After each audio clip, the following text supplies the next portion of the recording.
What if Jurassic World Evolution was about more than creating dinosaur parks? What if it was about surviving them? What if we've spent 2 games now standing upon the shoulders of giants and now, finally, it's time for it all to come crashing down? Jurassic World Evolution 3 exists, let's just get that out of the way nice and early. Now, Evolution 1 had it pretty easy thematically. Let us build our own Jurassic World. Didn't actually do that, but that was the premise at the very least. Evolution 2 had it pretty easy. Used a new worldwide approach of Jurassic World Dominion to give us varied parks all around the planet, and develop the aviary and lagoon features that had become so much more important to the franchise over time. Jurassic World Evolution 3 though, I think that's a little bit tougher. Now sure, there's going to be some obvious additions. We're going to get new versions, I'm sure, of the Spinosaurus, of the Mosasaurus, of the Tyrannosaurus Rex. It's going to include the Mutadons, it's going to include the Distortus Rex and the Aqualops and the other new species. And it'll likely include a whole new island that we still don't know the bloody name of to match Rebirth's abandoned facility. But what does it do beyond that? How do we go further? How does it integrate the ethos of Jurassic World Rebirth when the film, in terms of scope, is so much more insular than Jurassic World Dominion was?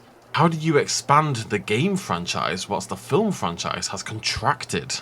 Of course, there's a bunch of things we want, from more classic attractions to better sauropod combat to building freedom to more advanced terrain tools and so on. But for this video specifically, I want to focus in on how Evolution 3 could integrate the very basal ideas of Jurassic World Rebirth. Let's see what we can come up with.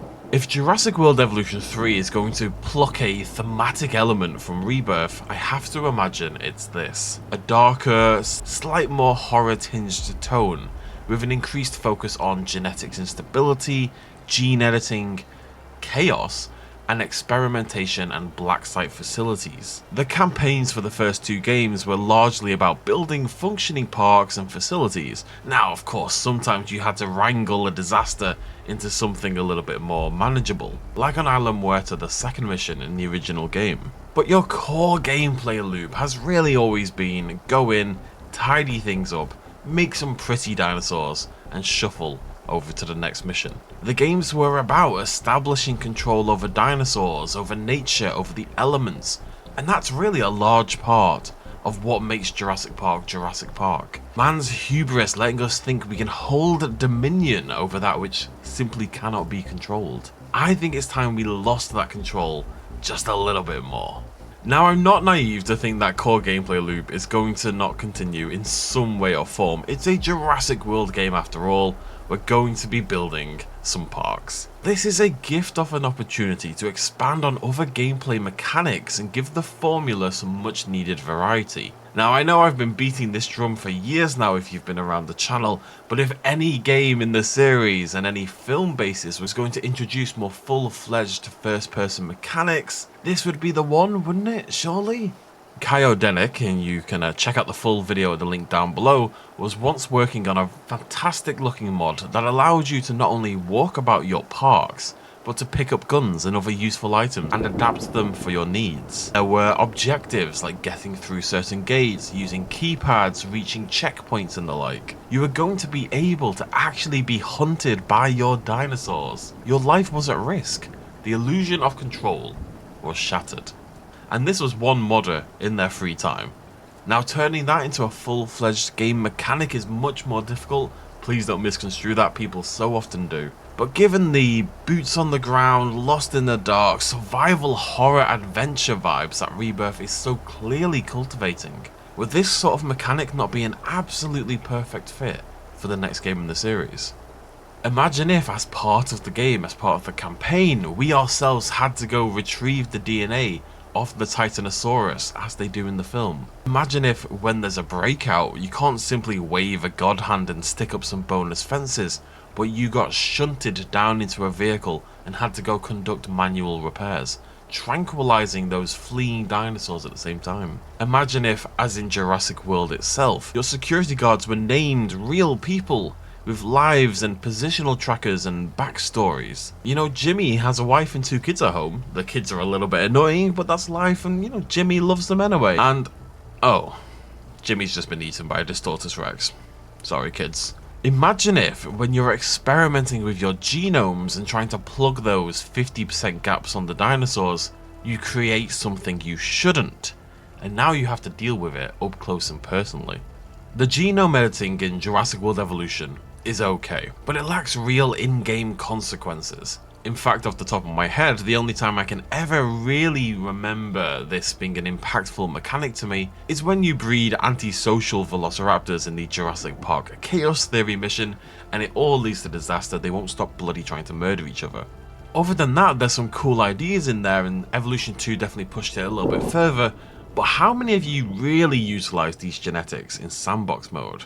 How often have they felt like an integral mechanic rather than a canonically important but mechanically shallow afterthought? Jurassic World Rebirth, with its genetic mutations and shadow-shrouded experimentations, is the ideal time to expand this mechanic much further with a mutation system. And I think I've got what I'll hope you agree is a really fun idea for how to integrate this into Evolution.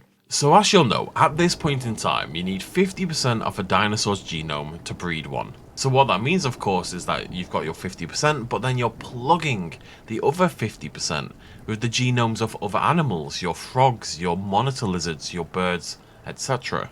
How that plays out in Evolution then is that the lifespan and the maximum battle stats, etc. of your dinosaurs are reduced as a result. It's a little sad, and 100% is definitely something to aim for, but visually and behaviourally, there is no difference between a 50% dinosaur and a 100% pure dinosaur. I think we should change that. What I'm going to suggest is a mutation system that doesn't necessarily make outright mutants like the D-Rex, but that offers both benefits and drawbacks on the basis of ramped up real-world mutations. A system that you should want to experiment with, maybe in a trench coat. What if we had some more impactful dinosaur mutations first of all? Not just aggression and sociability and nocturnal behaviours. They can all stay, of course, maybe ramped up a little bit. But then you could have shifts in dinosaur size, in their coloration, including albino and melanistic variations. You could have a camouflage gene like we do on the Indominus Rex or the novel Carnotaurus. You could have lux markings, which have been added to a ton of creatures already. Heightened intelligence allowing creatures to open gates. Shifts in diet choices. Disease immunity, tranquilizer resistance. The presence of feathers on some creatures. And then if you want to go even further than this, you could have individualistic mutations. A Triceratops with asymmetrical horn growth. A Tyrannosaurus Rex with particularly large keratin displays, a Dimetrodon with a shortened or elongated sail, and of course, an Ankylosaurus with a little bump. Some of these would be positive for you, some of these would be negative, but they should all have an impact either visually or in directly observable behaviour. What I'm positing then is that a 50% genome, when you're plugging those gaps at the maximum, really scrambling to make this dinosaur, you've only got half its genetics. Things are going to go wrong, surely. And it's at this point those mutations would be at their maximum chance of happening, and then, as you accrue more of the genome, the chance drops and drops and drops until you can eventually create a pure, genuine specimen of that dinosaur. Along the way, you're going to have some happy mistakes and some slightly less happy mistakes, much like I was, and you'll suddenly have to scramble to deal with those. This wouldn't happen every time, but if you hatched a giant clutch of eggs, you'd have to be on alert a little bit, just to see what happens when you press that release button. Furthermore, since you're doing all this genome experimentation and, really for the first time, conducting proper Jurassic Park science, these dinosaurs should then be studied. Maybe you've hatched a particularly large Triceratops. You'd have this in a maybe 10 to 20% max, larger or smaller sort of boundary. Well, what you would want to do then is study its genome, find that mutated DNA strand, and sequence it for yourself. Now you've learned where it is and how it functions, how to recreate it, you can integrate it now into your future batches of Triceratopses, or maybe all your ceratopsids or medium herbivores, or however you would balance that. The idea of compiling this genetic library built up from random mutations as a result of incomplete genomes, but then integrating those mutations into future iterations of a dinosaur, that is an idea that feels so incredibly, fundamentally Jurassic Park to me. I'm a little annoyed I haven't thought of it before. It would do a lot of things. It would make egg clutches much more impactful, both positively and negatively.